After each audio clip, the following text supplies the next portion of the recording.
Ladies and gentlemen, brothers and sisters, hear me today. There comes a moment in every life when standing still is no longer an option. A moment when God whispers into your spirit, move, step, go forward, not because the ground behind you is comfortable, but because the future ahead of you is calling your name. Some of you have been praying, Lord, show me your presence, reveal yourself to me. But God is saying, I'll meet you in the motion.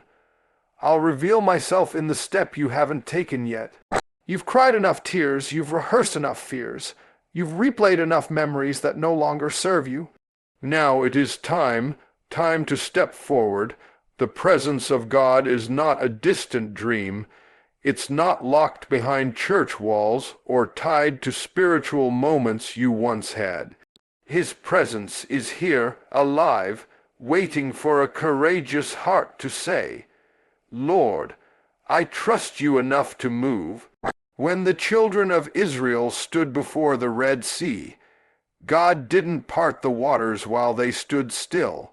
No, he waited for a step into the impossible, a step into the unknown, a step that said, even if I can't see the way, I trust the one who made the way. Some of you are standing before your own sea, a sea of doubt, a sea of pain, a sea of lack, a sea of fear. But hear this, the sea won't move until you do, the chains won't break until you step. The door won't open until you walk toward it. You've been waiting on God, but maybe, just maybe God has been waiting on you. Child of God, take that step. Forward is calling you. Forward is where healing is. Forward is where clarity is. Forward is where your purpose awakens. And when you step, heaven responds. Grace surrounds you. The presence of God floods every place your foot touches, because God has never abandoned a moving believer. He fills the space where faith walks. He covers the path where courage rises. He meets you in the middle of the motion. So today, let this be your moment. Shake off the hesitation. Silence the fear. Lift your head, square your shoulders, and declare, this is my time, this is my step, and God is with me. Take that step forward and experience the presence of God like never before. The break through your longing for, the change you've prayed about, the transformation you've been waiting to see. It all begins with a single step. Not a leap, not a sprint, not a dramatic display of strength, but a simple, intentional step that says, God, I trust you enough to move. We often imagine that divine encounters happen only in the middle of miracles, but the truth is that God frequently reveals himself in the quiet courage of forward motion.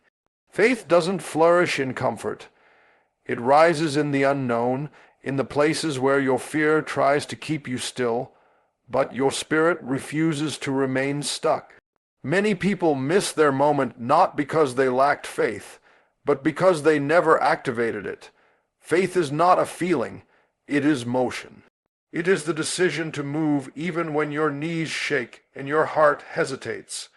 It is the willingness to step forward when everything in your life has taught you to retreat. You cannot experience the fullness of God while anchored to the ground of your past. You cannot see the new thing he is doing while holding on to the old things that weigh you down. Breakthrough happens when movement begins. Some of the greatest shifts in life happen not because circumstances change, but because you change, because your steps become aligned with God's direction. You may be praying for God to open a door, but God is often waiting for you to walk toward the door before it swings open. He is waiting for your faith to meet his promise. The step doesn't have to be big. It just has to be real. It has to be forward. It has to be intentional. And it has to challenge the grip of fear that tries to convince you that where you are is as far as you'll ever go. But hear this, the enemy wants you frozen. He wants you staring at what hurt you, rehearsing what broke you, trapped in the cycles that kept you bound. Because a moving believer is a dangerous believer. When you take a step, you break the atmosphere of stagnation that the enemy uses to silence your hope. When you step, you declare that the past can inform you, but it will not imprison you. When you step, you participate in your own transformation. That step may be uncomfortable. It may be unfamiliar. It may even be misunderstood by people around you who prefer the version of you that stayed silent, stayed small, stayed predictable. But God is not calling you to comfort. He's calling you to purpose. And purpose always requires a step. Destiny never comes to those who sit and wait for the perfect moment. It comes to those who move, who risk, who obey even when the path is unclear. God honors movement. When he sees you step, he steps with you. When he sees you stretch, he strengthens you. When he sees you trust, he reveals himself in ways you never expected. That first step might look ordinary, but it carries supernatural weight. It signals to heaven that you are ready for what God has prepared. It breaks the cycle of hesitation. It opens the door for acceleration. It invites God to meet you in the place where your courage and his presence collide. Everything you dream of, everything you've prayed for, everything God has whispered to your spirit, it begins with that step. And until you take it, life remains the same. But when you do, when you finally gather your courage and step forward, you awaken the movement of God in your life. Because he moves with movers, he walks with walkers, and he transforms those who refuse to remain still. God's presence is not something you stumble into by accident. It is something you discover through obedience. There is a dimension of God you will never experience while standing in the same place, clinging to the same fears, repeating the same excuses. His presence often waits on the other side of the step you've been afraid to take. We tend to want God to reveal everything before we move. Show us the plan, show us the outcome, show us the safety net. But God rarely works that way. He reveals himself as you walk, not as you stand still. He responds to movement, to surrender, to the heart that says, Lord, I don't know how this will turn out, but I trust you enough to take the step. Obedience is not about understanding. It is about alignment. You don't obey because everything makes sense. You obey because you know God sees what you cannot see. You obey because staying where you are has become too small for the calling on your life. Obedience requires faith, and faith requires courage. Sometimes the act of stepping forward is what breaks spiritual silence. Sometimes the reason you feel far from God is not because he is distant, but because you're standing in a place he asked you to leave a long time ago. His presence flows wherever his will is followed. And when you step into obedience, you step into his nearness. The beautiful thing about obedience is that it doesn't demand perfection.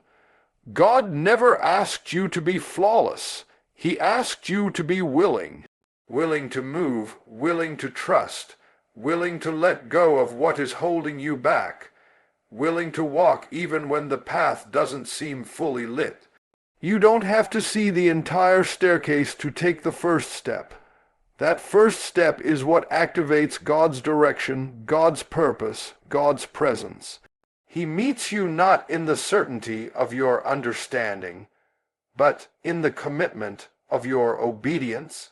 Some of you have been praying for God's presence to fill your life, but you've been ignoring the very instruction that would open the door to it. Maybe he told you to forgive someone and you refused.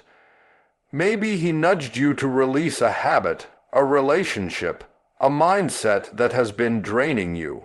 Maybe he has been calling you to a new level of spiritual discipline, but you keep postponing it. What you need to know is this: obedience clears the interference between you and God. Disobedience clouds the signal. His presence feels distant not because he withdrew, but because you are standing in the noise that obedience would silence. When you choose obedience, you choose clarity. When you choose obedience, you choose alignment. When you choose obedience, the weight on your shoulders begins to lift, and the voice of God becomes clearer. His presence flows like a river into the life that is submitted. You will feel him guiding your steps, whispering to your heart, strengthening your spirit. The peace you've been searching for, the joy you've been longing for, the clarity you've been desperate to find, it all begins to bloom once you position yourself in obedience. And here's the powerful part: when you obey, God doesn't just meet you, he surrounds you. He covers your weaknesses, honors your sacrifice, and responds to your faith. You begin to experience him not as a distant idea, but as an active force in your life. You start to sense him in your decisions, your conversations, your moments of stillness. His presence becomes tangible, real, alive within you. So take the step, obey the instruction, move in the direction he's been pointing toward. Because on the other side of that obedience is a level of God's presence that will transform your life forever. You cannot walk into a new season while clinging to the dead weight of the old one. Life has a way of accumulating things: disappointments, betrayals, failures, fears, regrets. And sometimes, without realizing it, we begin to drag those things with us like heavy luggage. We pray for God to elevate us, to bless us, to open doors for us, but elevation requires separation. You cannot rise while holding on to what is pulling you down. Every new level demands a new version of you, and that version cannot emerge as long as you're gripping the fragments of who you used to be. The truth is, many of us are more attached to our past than we are willing to admit. We replay memories that hurt us, revisit moments that broke us, and allow old voices to dictate our present decisions. But you cannot step into destiny while you're still listening to the echo of yesterday. God is trying to write a new chapter in your life, but you keep rereading the old one, hoping it will somehow end differently. It won't. The past is already written, but your future is still blank, waiting for a freed, focused, and faith-filled version of you to step into it. There are burdens you were never meant to carry into your next season. Some relationships have already served their purpose. Some environments have already taught you their lesson. Some habits, some mindsets, some patterns of thinking, they belong to an older version of you. And as long as you hold onto them, you stay anchored to a season God has already released you from. Every time God says move forward, the enemy whispers stay where you are, not because where you are is good, but because it is familiar. The enemy knows you will never fulfill your purpose if you remain chained to what used to be. Letting go is not weakness, it is spiritual maturity. It is the understanding that growth often requires loss. You cannot receive what God has prepared if your hands are already full. Sometimes we ask God for increase while clinging to the very things blocking our increase. Sometimes we ask for clarity while holding on to the confusion we refuse to release. Sometimes we pray for peace while embracing the chaos we won't walk away from. To step into a new season, you must surrender what no longer belongs. But releasing isn't easy. It feels like tearing. It feels like breaking. It feels like losing a part of yourself. Yet, most of the time, what you are losing is the weight that has kept you from rising. God never asks you to let go of anything without having something better prepared. The pain you feel during release is temporary. The freedom you gain is eternal. When you finally let go, you create space. Space for healing, for clarity, for new opportunities, for God's presence to flow freely. You deserve to experience life unburdened. You deserve to walk into your calling without dragging the shadows of your past behind you. You deserve to feel the peace that comes when your spirit is no longer battling old wounds. But you must make the choice. You must release the bitterness. Forgive the people who hurt you. Detach from the cycles that drained you. When you do, you will feel yourself rising into alignment with what God always intended for you. Your new season is waiting. Your breakthrough is waiting. Your healing is waiting. But it cannot meet you where you used to be, only where you are willing to go. Let go of the weight. Release the old. Step forward into the freedom God designed for you. The moments when life feels the heaviest, when the pressure seems unbearable, when everything around you feels like it's pushing against you, those are often the moments when you are closest to transformation. The enemy does not waste energy on someone going nowhere. He invests his attacks where he senses destiny. If you feel resistance, if you feel pressure, if you feel the weight of spiritual warfare intensifying, it's not because you are failing. It's because you are nearing something powerful. You are approaching a breakthrough that threatens everything that has tried to bind you. Resistance is not a sign to stop. It is a sign to push.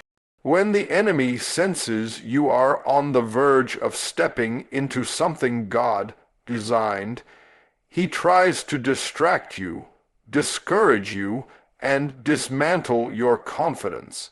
He uses fear to freeze you, doubt to drain you, and confusion to cloud your direction. But hear this. Pressure is the announcement that purpose is near. The darkness always fights the hardest right before the light breaks through. The enemy fights at the door of your next level, hoping you will retreat before you enter. Think about it. When you were stuck, when you were stagnant, when you weren't growing, the battles were lighter. But the moment you decided to rise, to heal, to elevate, to step into a deeper walk with God, suddenly the attacks intensified. That's not coincidence, that's confirmation. The enemy knows that if you keep moving forward, you will step into the version of yourself that cannot be manipulated, cannot be broken, cannot be stopped. So he tries to hit you with everything. Old memories, new anxieties, unexpected setbacks, relational tension, emotional exhaustion. Not because you're weak, but because you're becoming strong. The greater the transformation, the greater the resistance. Diamonds are formed under pressure. Butterflies struggle in the cocoon. Seeds must push through soil before they see the sun. You, too, must press through the resistance that surrounds your growth. God allows resistance not to destroy you, but to develop you. The battles you face are shaping your character, sharpening your discernment, strengthening your faith. You may not see it now, but you are becoming more resilient, more focused, more spiritually grounded with every attack you endure. The enemy wants you to interpret resistance as a sign that God has abandoned you. But in reality, resistance often means God is closest. He is watching, strengthening, guiding even when you don't feel it. Your struggle is not proof of God's absence. It is proof of your advancement. You are moving, shifting, growing, rising. and every force of darkness can sense it. The important thing is that you don't stop. Don't let the pressure convince you to quit. Don't let the battle convince you to retreat. Don't let the fear convince you to go back to what God already brought you out of. You have come too far, survived too much, prayed too long, grown too deeply to turn back now. The resistance you feel is the enemy's last attempt to keep you from stepping into who you were born to be. Push through, keep walking, keep believing, keep stepping forward even when it hurts, even when you're tired, even when the path feels unclear. Because beyond this resistance is victory, beyond this pressure is breakthrough. Beyond this battle is the version of you that the enemy hoped you would never become. The transformation you've been waiting for is on the other side of this fight. You're closer than you think. Keep moving.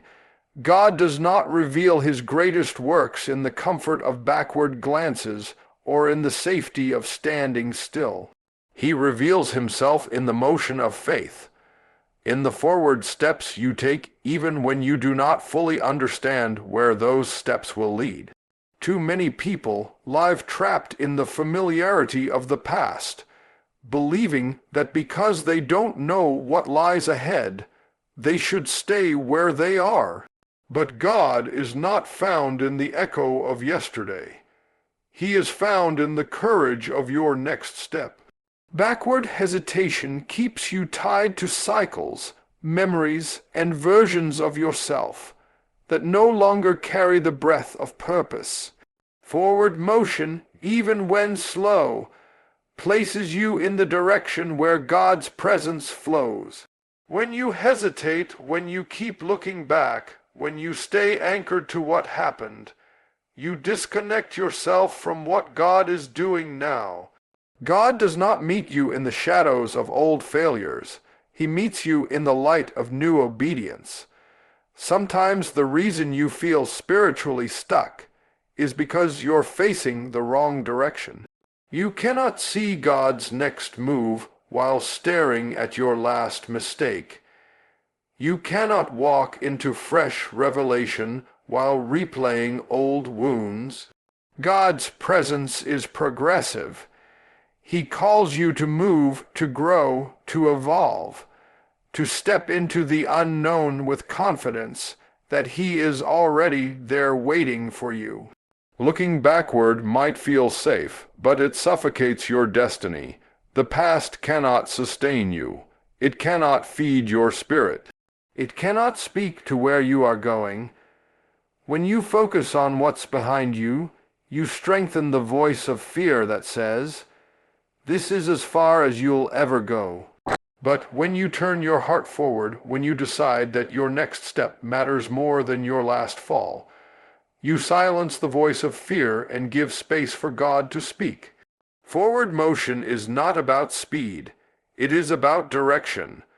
God honors your willingness to move toward His promise, even if your step is small and shaky. Think of how many miracles in Scripture required someone to move forward. Walls fell because people marched. Waters parted because feet stepped. Healing came because someone reached. Breakthrough manifested because someone dared to move. God reveals Himself not to the one who waits for perfect conditions, but to the one who trusts Him enough to walk into imperfect circumstances. Forward is the pathway where God unveils His power. Backward is where doubt waits to chain you, and standing still creates the illusion of safety while quietly draining your spirit of hope. You must decide which direction you will feed faith or fear. Faith pushes you forward, fear pulls you back. Faith says God is ahead of me, fear says the past is safer. But nothing about your past is safer than being in the will of God. Nothing behind you holds more power than what God has prepared in front of you. God is not calling you backward into what broke you. He is calling you forward into what will build you. Every time you move forward emotionally, spiritually, mentally, you create space for God to reveal something new, a new level of peace, a new dimension of purpose, a new depth of His presence. Forward motion positions you under the flow of heaven. It opens doors, lifts burdens, and aligns your heart with God's plan. Do not let hesitation delay what God has already declared. Do not let fear steal what faith wants to give you. Even if you don't know what the next chapter holds, trust the author. Move forward, step into God's presence, because the miracle you seek, the answer you've been praying for, the breakthrough you've been waiting on, it is not behind you. It is ahead. The step you fear the most is often the very step that carries the power to change everything. It might look small to others, it might seem insignificant in the grand picture of life, but in the spiritual realm, that single act of courage carries weight, authority, and momentum. Heaven responds to courage, not to comfort, not to hesitation, not to excuses, but to the bold decision to move when your fear is trying to hold you back. Sometimes the fear you feel is not a sign that something is wrong. It is a sign that something is shifting.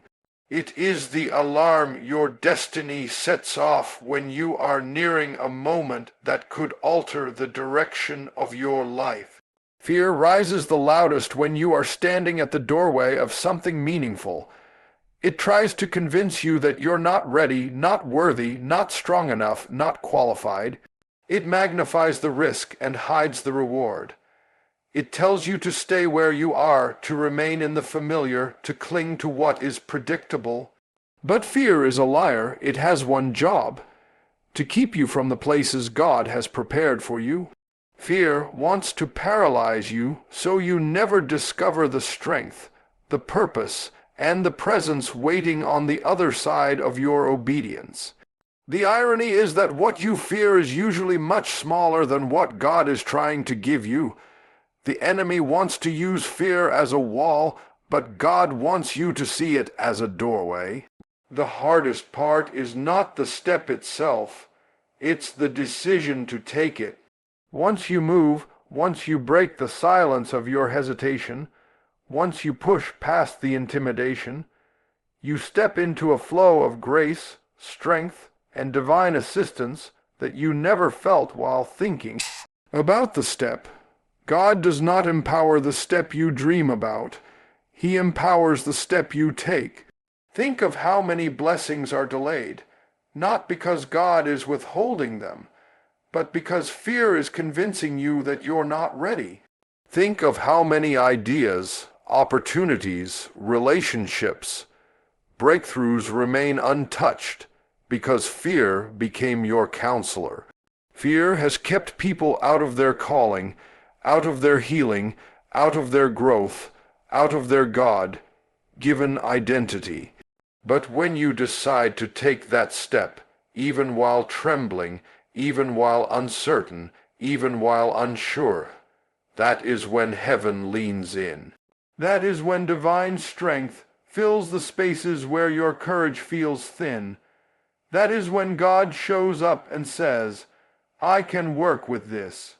Courage is not the absence of fear. It is the decision to move anyway. And when you move, you will discover that God has already gone before you. He has already prepared the way. He has already positioned resources, people, doors, strength, and favor in the direction of your step. The moment your foot touches the ground of obedience, the atmosphere shifts. Fear begins to lose its grip. Doubt begins to lose its voice. Chains begin to break.